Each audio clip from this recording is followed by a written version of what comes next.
Hey everyone, my name is Josh Proctor, and this is the Life on Side B podcast. On this podcast, we are going to discuss, as the name pretty much clearly states, what life as Side B LGBT Christians is really like. For those of you who don't know, Side B is a term used to refer to Christians who are LGBT, attracted to the same sex, or have gender dysphoria, yet hold a traditional view of sexuality and marriage, and therefore live according to that view. Every episode, I will be talking with different Side B Christians about different aspects of their life, faith, and experiences. My goal with this podcast is to show that being Side B is not this depressing life of self-hatred and loneliness, but rather, it can be pretty dang beautiful and amazing.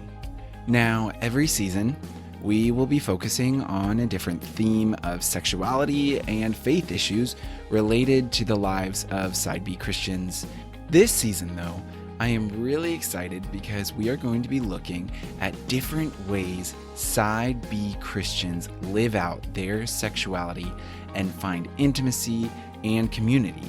Each of these interviews has been a huge encouragement, even for me, as I navigate what community and belonging look like in my own life. You will be able to see that there are so many different ways that Side B Christians can live with joy within their faith. And in that way, I hope it can be an encouragement for you too. So with that, let's head into today's episode.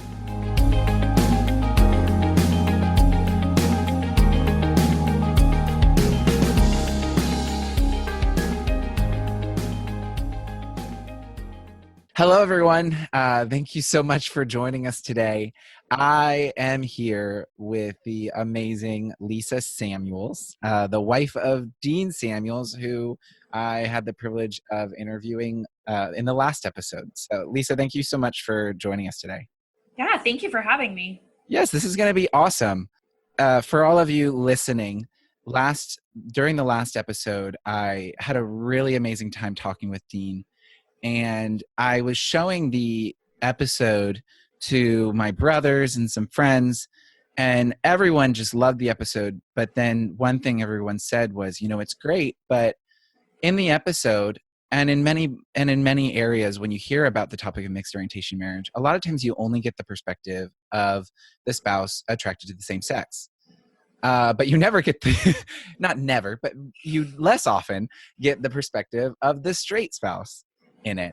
And so that brought about the opportunity about interviewing Lisa, which has made me really happy, Lisa, that you've agreed to do this.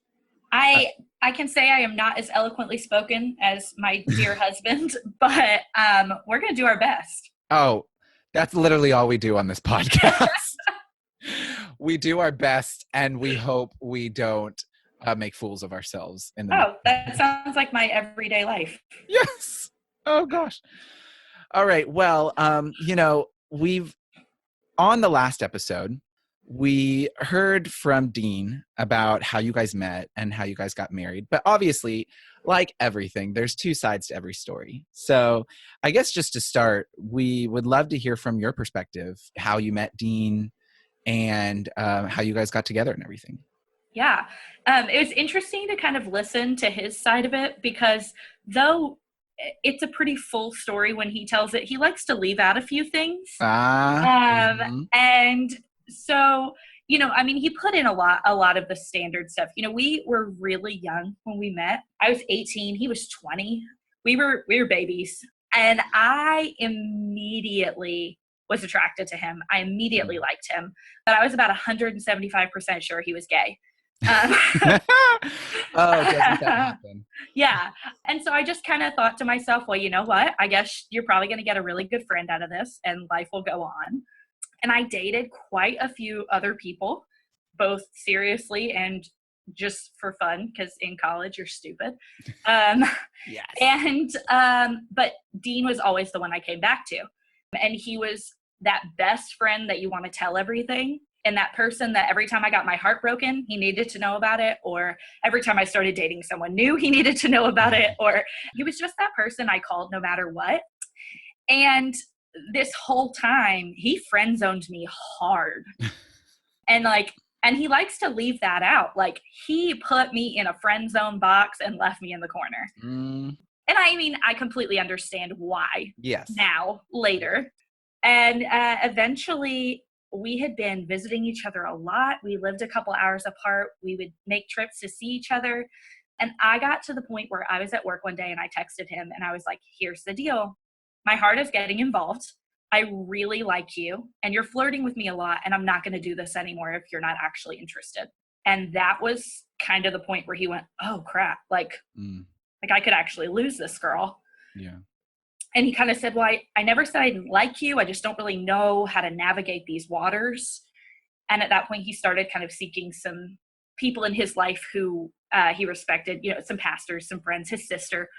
And I just kind of waited and gave him time to figure out what he felt like he needed to do and if he was going to be able to pursue me in the way that I felt like I deserved to be pursued. And he got to the point where he felt like he could do that. And I sat him down and I said, hey, don't do this if you're not going to marry me. Yeah. And for some men, that would probably be terrifying, but we just kind of were in it for the long haul. And he asked me to be his girlfriend, and kind of the rest was history. Wow. Yeah. I love that.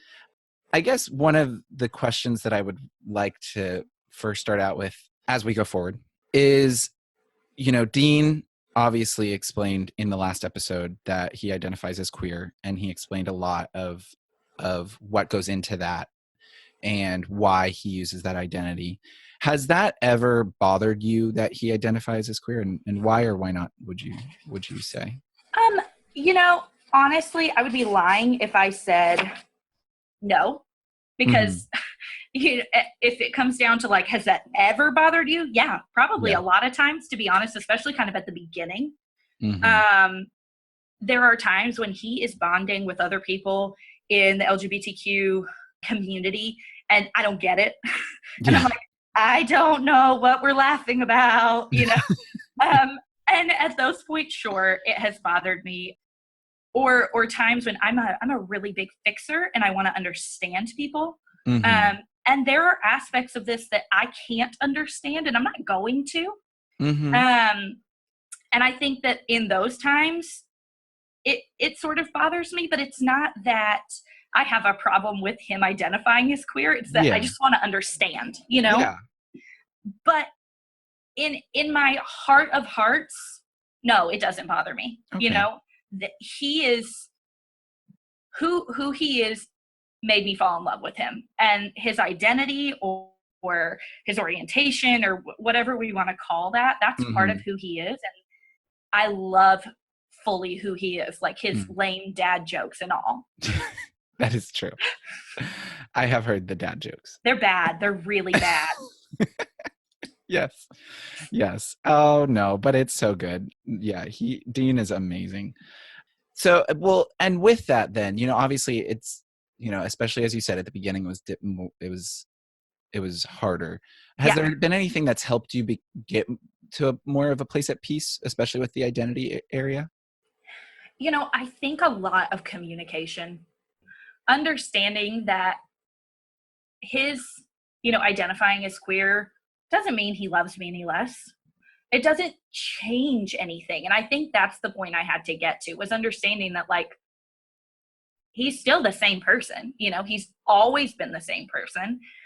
And I really just think it's taken a lot of communication. Until very recently, didn't have other people who are kind of in the same boat as me to talk to. So I've kind of been navigating these waters by myself and really just feeling like he and I can talk about it. And when I am struggling with something, that I can say, hey, we need to have a conversation just so you can help me understand X, Y, and Z, and us being able to talk about those things. I think that's really what's gotten me to where I am, because I'm at a point now where I really am not bothered by it really in any way, shape, or form. Yeah. Like, it's just part of who we are as a couple. And honestly, I think it kind of makes us, stronger. It makes us more interesting. It makes us, I don't know. I totally agree. And I mean, it seems like, I think that applies even beyond a mixed orientation marriage. Even like for me, I'm not married. will not get married, but yet the people in my life, I have most of my closest friends are straight. Mm-hmm. And a lot of even in our friendship is things that, they see me with my side B friends, they see me with my gay friends, and many times they don't understand things. Right. And so it takes a lot of communication, and also with my family, not understanding why I need to be around, Yes. LGBT Yeah. people, and not understanding why I need to um, identify as gay, and not Mm-hmm. understanding why I love some of the shows that I love. But then it's like that communication. And even my friend Michelle, who was on a previous episode, for her, just being able to learn a little bit more and us being able to talk has brought even more clarity and Mm-hmm. strongerness in our friendship, even just alone. So I understand that. That makes total sense. And I think sometimes we forget, as just people, the importance of both just asking in order to learn, and also Mm-hmm. the importance of communicating, of like, this is why I need this, or this is why this is important to me. So Absolutely. so beyond the identity issue, what would you say has been your biggest struggle related to being in a mixed orientation marriage? There's a couple. Uh-huh. And I think that the first one absolutely identifies to quote unquote straight marriages too. Yes. But And that's fine. the biggest thing, and Dean highlighted this some too, but it is sex, Mhm. to be completely honest. And I know that is not an issue for some people that are in mixed orientation marriages. Yeah. And that's super awesome for them. Um, but we just have different sex drives and different Yeah. backgrounds and expectations. And I think absolutely that can happen in any marriage. But I come from a background of um, abuse in Mm. my childhood. And Yeah. then also, every guy I dated in college wanted to date me for sex. Mm. And so then getting married to someone who sex is not the first priority, because Yeah. he is a let's communicate, let's talk, let's discuss, I can't just fix things with sex. Yeah. Like with other guys that worked. I know. Like that I doesn't know. work anymore. And so it's like that kind of threw a wrench in how I used to, fix things. Yeah. Um, and so uh, that was a huge thing for us. And I think there's a certain level of communication about sex that's needed in a mixed orientation marriage that might not be required in a traditional straight cisgender marriage. Yeah. There are just things that have to be discussed that traditional married couples don't need to discuss. Mhm. There are people who might be, say you are married, like you're like us, and your husband is same-sex attracted or has been.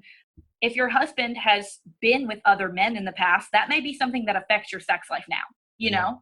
And those are things that have to be discussed. And same if you're married to a woman who's been with other women. Mhm. They're Yeah. just important things so that you understand the general baseline of sex.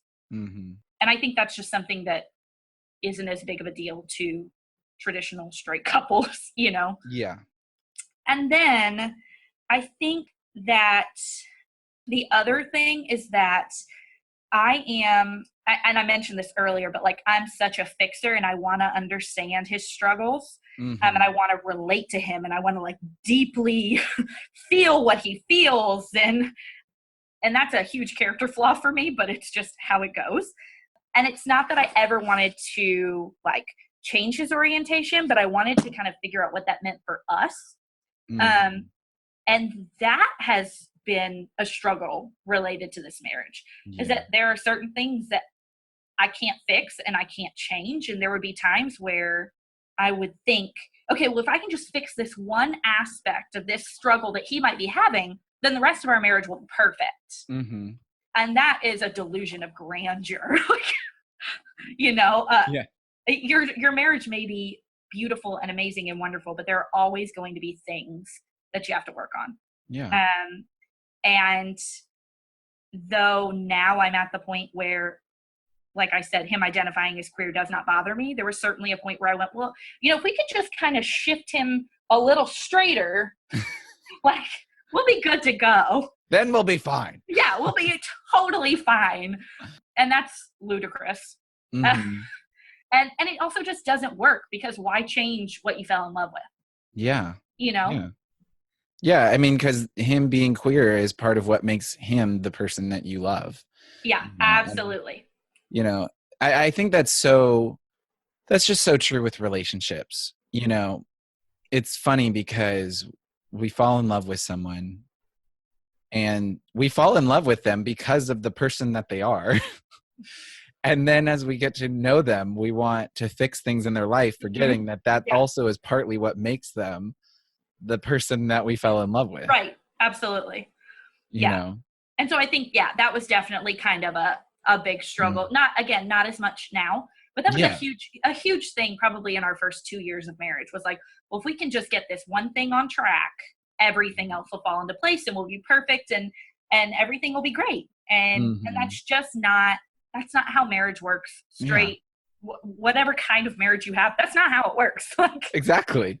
The one thing that I've been learning over, from this conversation, even in this section of it, as well as talking to Dean, as well as at Revoice talking to multiple people in mixed orientation marriages, has been that in many ways, a lot of the issues and problems that people in mixed orientations marriages face are many times things that all couples deal with, sometimes at different levels than others. Right. But ultimately, they're still the same issues. It's just that this issue might be of more importance than necessarily in a single orientation marriage, I guess is what you could call it. Yeah. I do have to say, I need to say one thing on this, because I heard this at Revoice, and because I wish I had heard it before.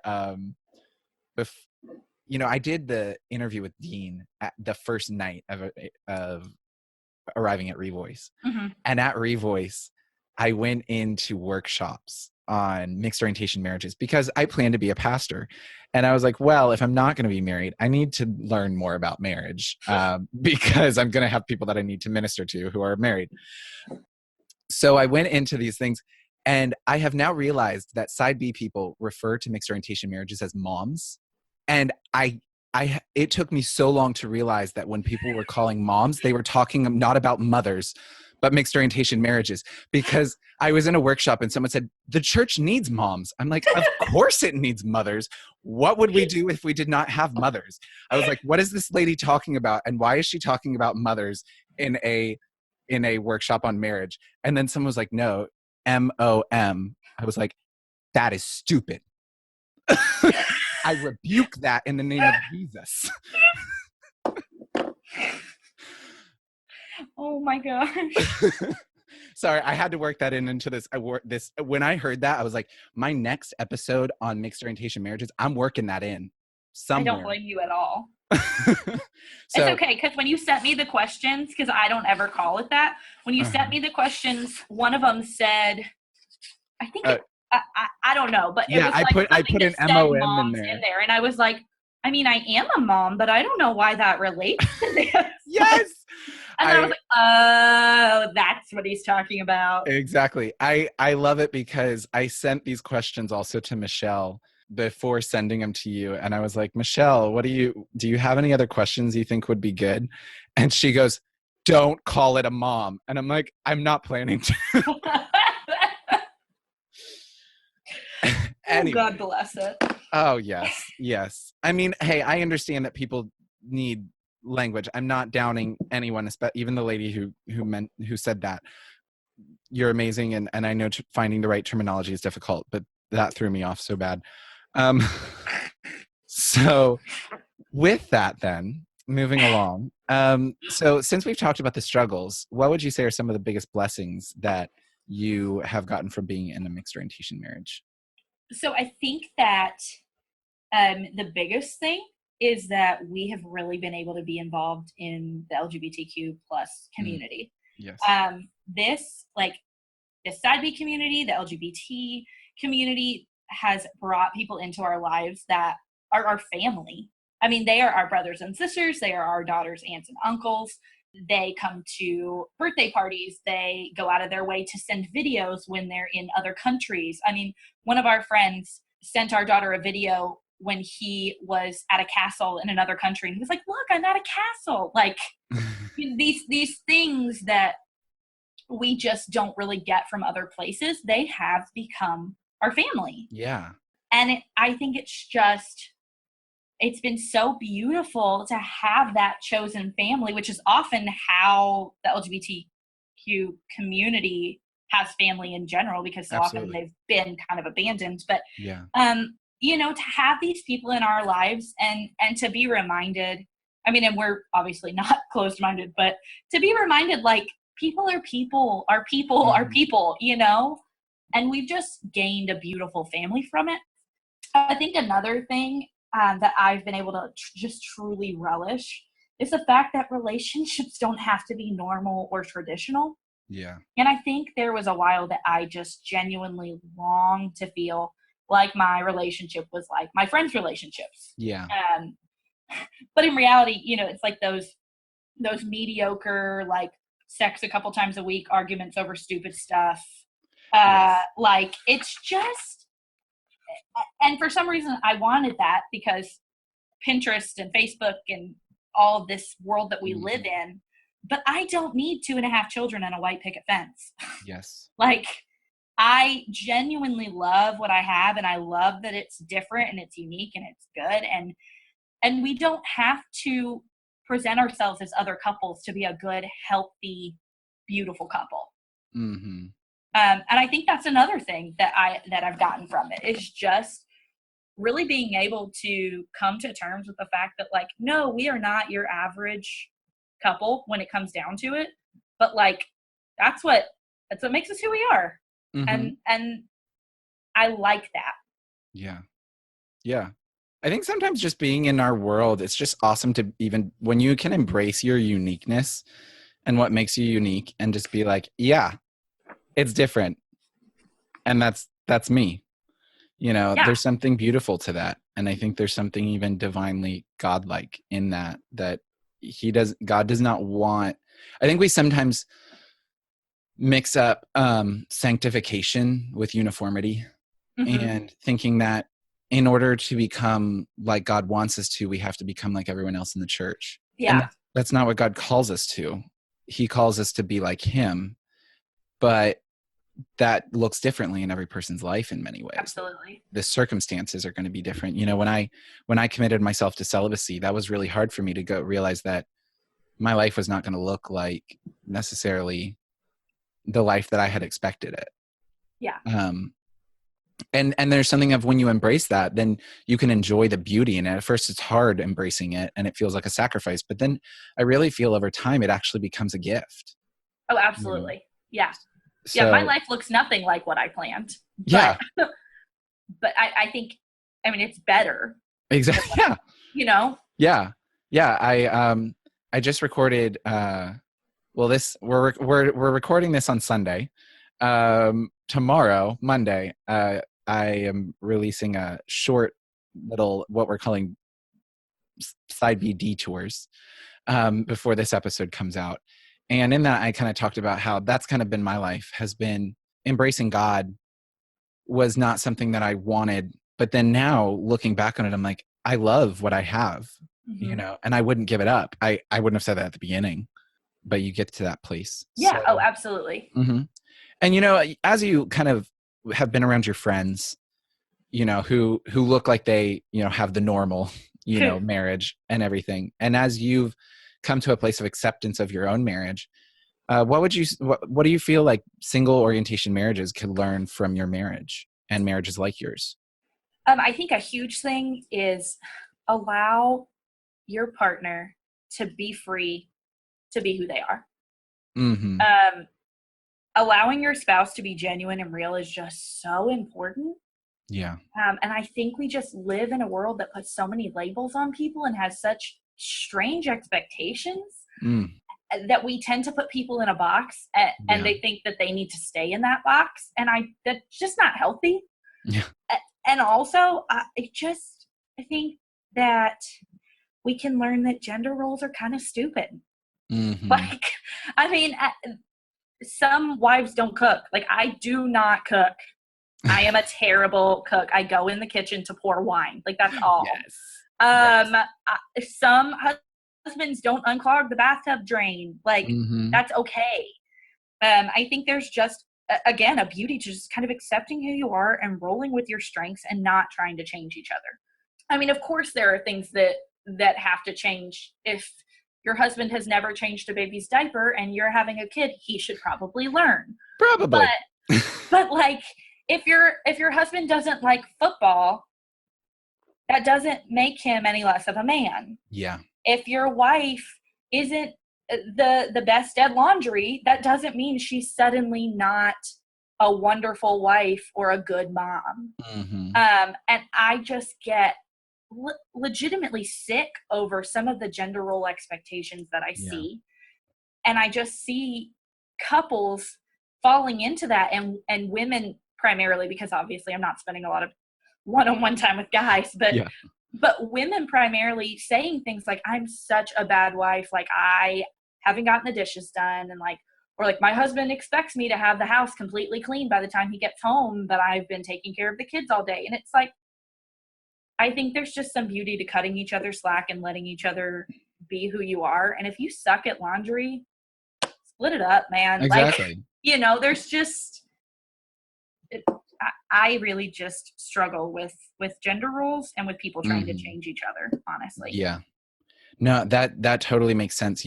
I was reading a book by Deborah Hirsch, who has become a hero of mine. I've never met her. I want to meet her, but that's a goal of mine.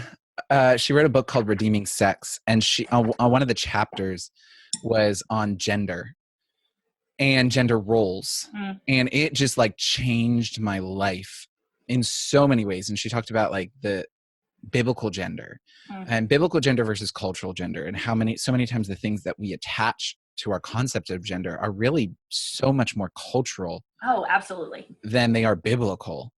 And how in roles, in a couple, it's so much more about like people working into their strengths. That's really the thing of finding, what, you're good at this, I'm good at this, let's make it work.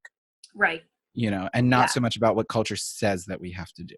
Yeah. you know Yeah. And and I know there are people, I have had people who have said things to me like, oh, it must be really nice that you don't ever have to cook. And it's very condescending and it's really yeah. judgy. And it's like, no, but I mean, I do mow the lawn, Mm-hmm. for 2 hours and get in 11,000 steps. Like, Mm-hmm.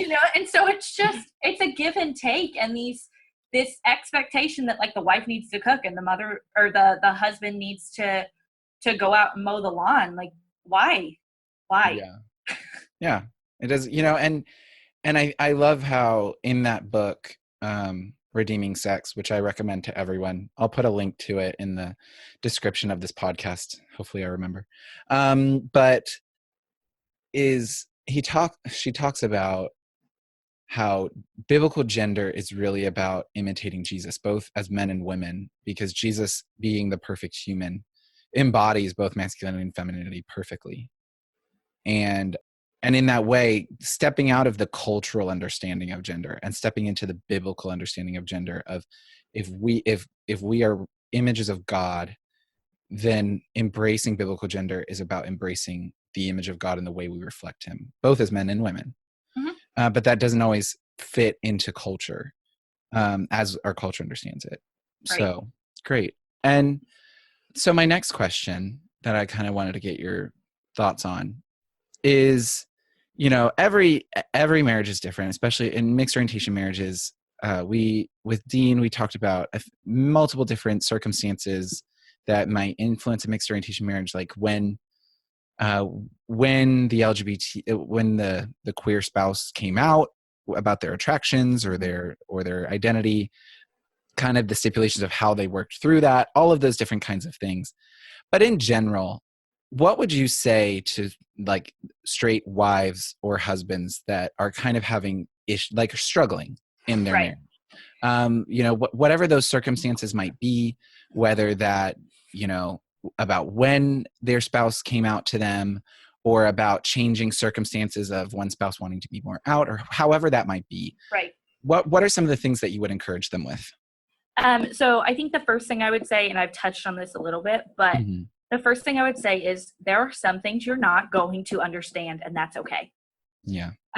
You aren't going to be able to understand 100% of your spouse's struggles, emotions, and needs. Mm-hmm. And I think the biggest thing is that you are supportive and you are kind and you listen. Mm-hmm. And I think sometimes listening is all you can do in the moment. Yeah. Just shut your mouth and listen.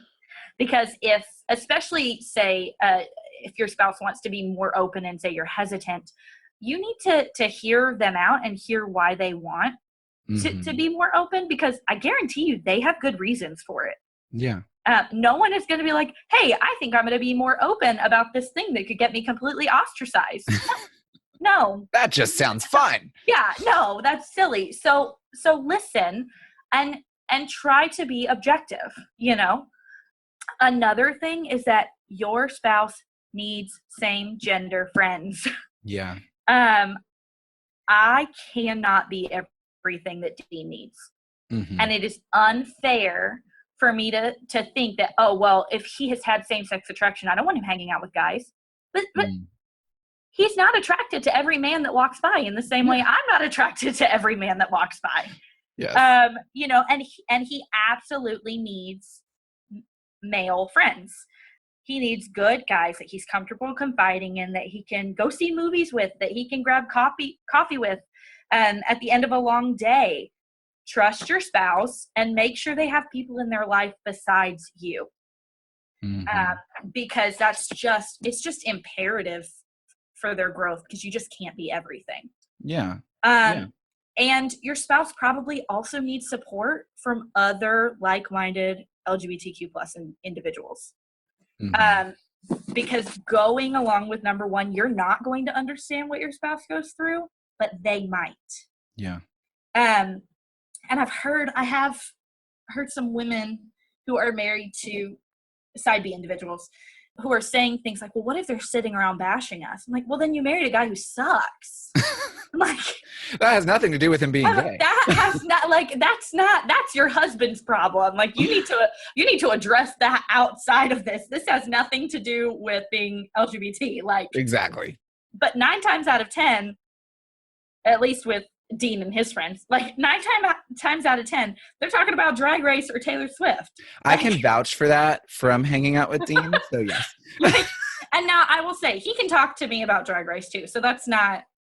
But it's just, I have been around, I'm trying to think, we were traveling for our anniversary and we met up with 5 guys who were all in the LGBT community. Yeah. And literally it got to the point where I was like, I have no idea what any of you are saying or talking about, but I'm really glad you have each other. Like, yeah. You know, I get it. And he needs that. He needs those people that understand and feel what he's feeling. And those guys aren't married, so they don't completely understand everything. But he needs that community, and I can understand that he needs that community. I'm so glad he has it. Yeah. And so it's like, just trust your spouse. He's not cheating on you. You know, he just needs other people who understand his struggles, his feelings, his joys, his sorrows, all of those things that maybe you don't understand. And it's okay that you don't understand them.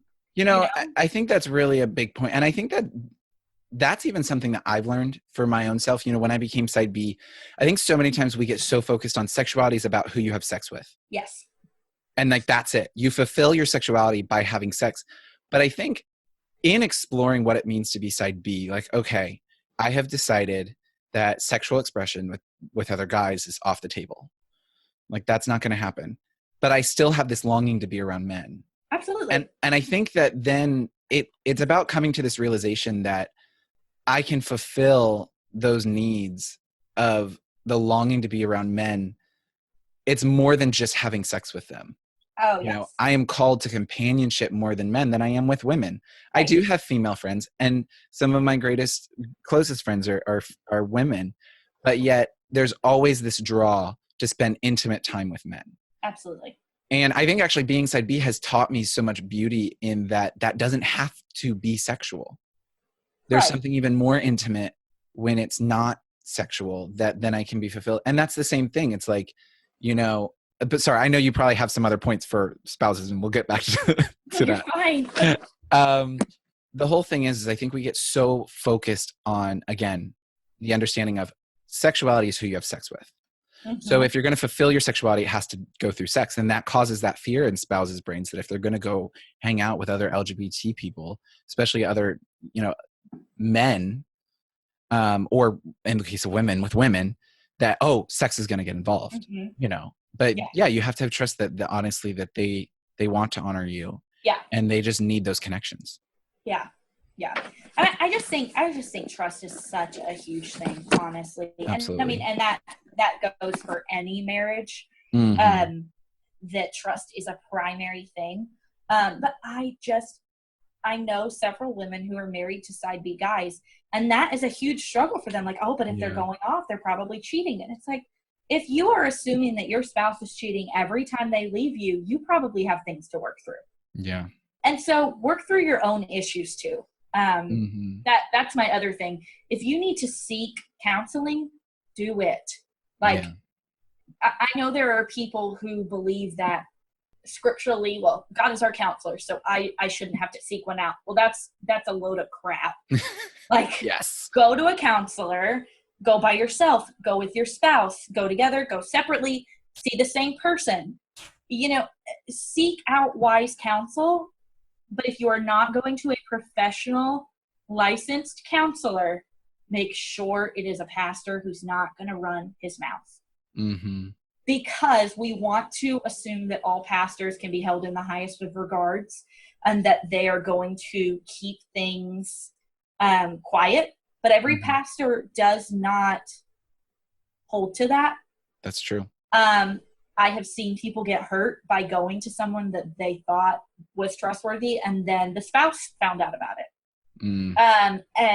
And so I advise people to seek wise counsel with a licensed therapist. Yeah. And if you can't afford that, you know, I know that that's hard, but if your marriage is a priority, that's something that may need to be a priority, you know? If there are struggles, if you're struggling to understand something, if you just feel like you need a mediator, because sometimes you just need someone else there to help you explain things in a way that makes sense, you know? So that's my other thing. Really be willing to seek wise counsel, be willing to see a counselor, to talk to someone, to talk to a pastor, whoever that may be. If there are struggles, if there are trust issues, if there are problems, it doesn't make you weak. It doesn't make you wrong. You know, be willing to do those things. That's so good. Absolutely. You know, and I think that's so true. Like you said, in any marriage, you know, you have to be willing to get help and have that humility. That if you need it, you know, that there's nothing wrong in saying, I need someone to walk through this with me. Yes. Yeah.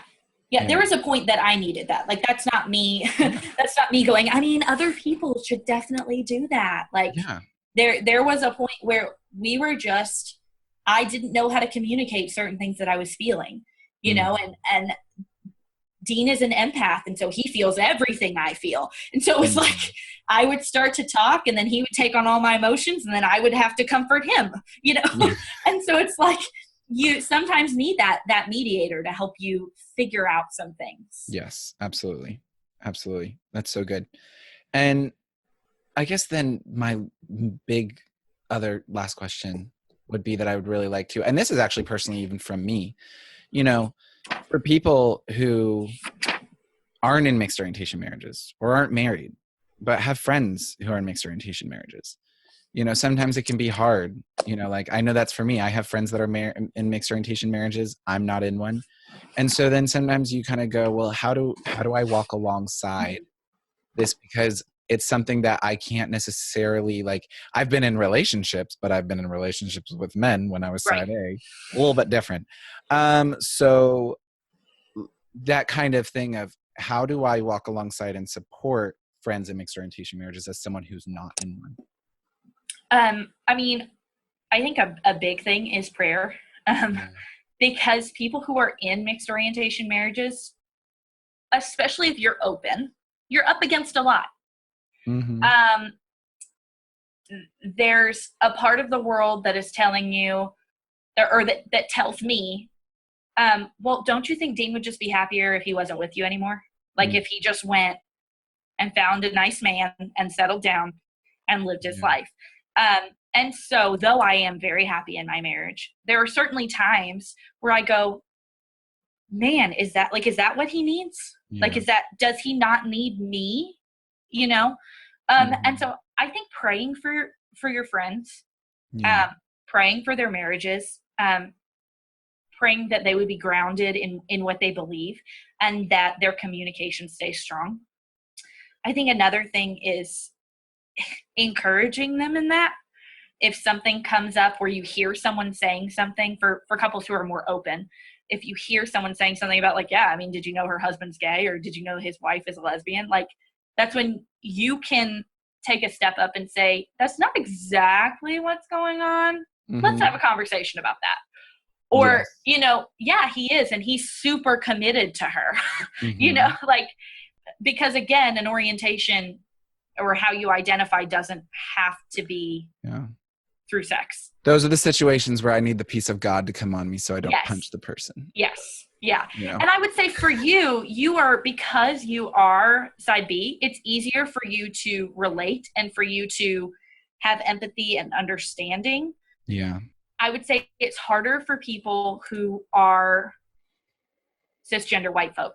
Yes. Like, I have had people who I've been honest with that are like, man, your husband's really lying to himself, isn't he? And you're like, thanks, friend. Such good support.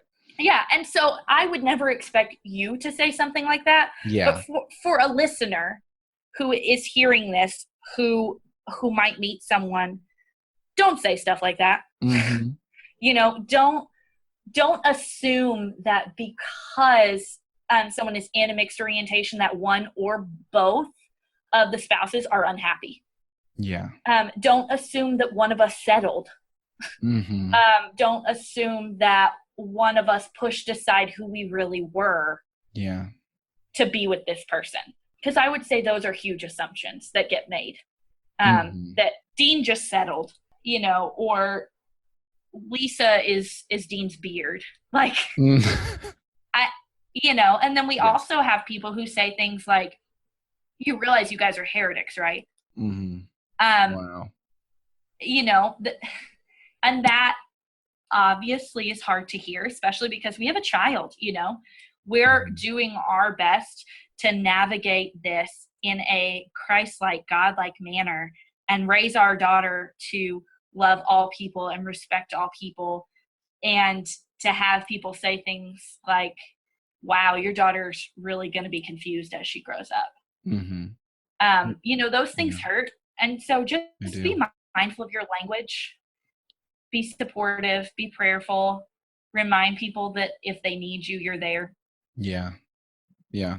I think that's so true. And, that's one of the biggest things I've always respected with people in mixed orientation marriages. I mean, all of us who are side B, we deal with criticism on both fronts. Absolutely. From the conservatives and the liberals. Mm-hmm. The conservatives, we are heretics. To the liberals, you're not living your true life. We're not. Yeah, exactly. We're not living our true lives.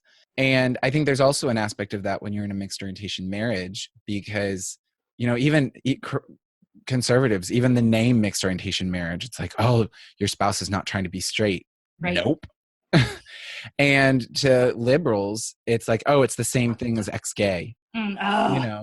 And so there's this thing on both fronts, and it's kind of like, I was even talking to someone in the past 2 weeks who was just like, this is the same thing as ex-gay. And I'm like, it's really ironic because we talk in the LGBT community about the fluidity of sexuality, that, sexuality is fluid. That's why there's pansexuality, asexuality, bisexual, all of these different things, because we understand that sexuality is not put into a box of how people experience it. Right. And so if we really understand the fluidity of sexuality, then obviously mixed orientation marriages are going to be a reality.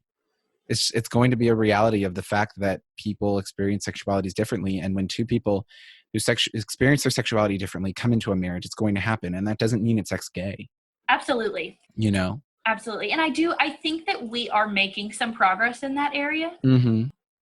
You know, I think that 5 years ago, the idea of this would have just mortified some people that I know. Yes.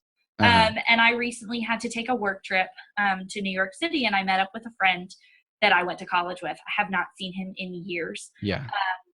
He is androgynous, very gender fluid, but identifies as straight. Well, I was super open with him, and I told him, you know, we are in a mixed orientation marriage. And it was really, really neat because he went, I think that's amazing. Aw.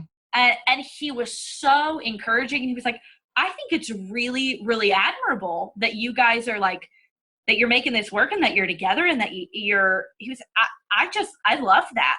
And we actually had dinner with one of his friends who's transgender, and he told her, and she was like, that's so cool.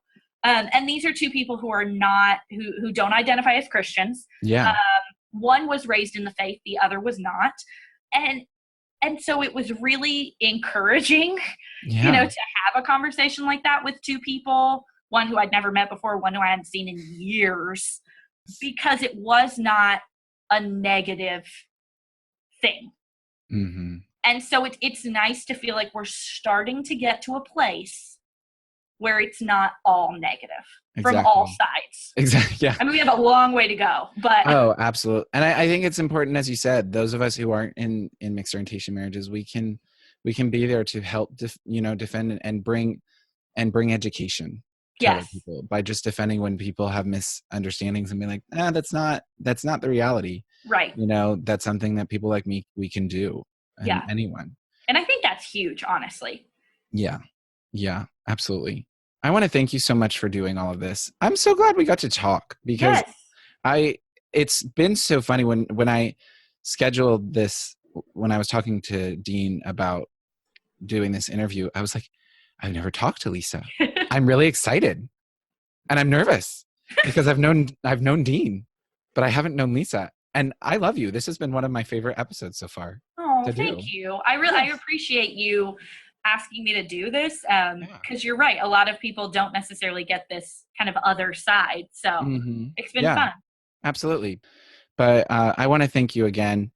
And, you know, everyone, I'm going to put links to everything, any books or anything that we mentioned here into the description so you can connect on that. Also, I have Dean Samuel's contact information in the description on his episode. So you guys can contact Dean through the information in the episode description. So thank you again, Lisa. Really appreciate it. Absolutely. Thank you for having me. And thank you again, everyone. Be listening in the next upcoming weeks for our next episode, and we'll talk to you soon. Bye.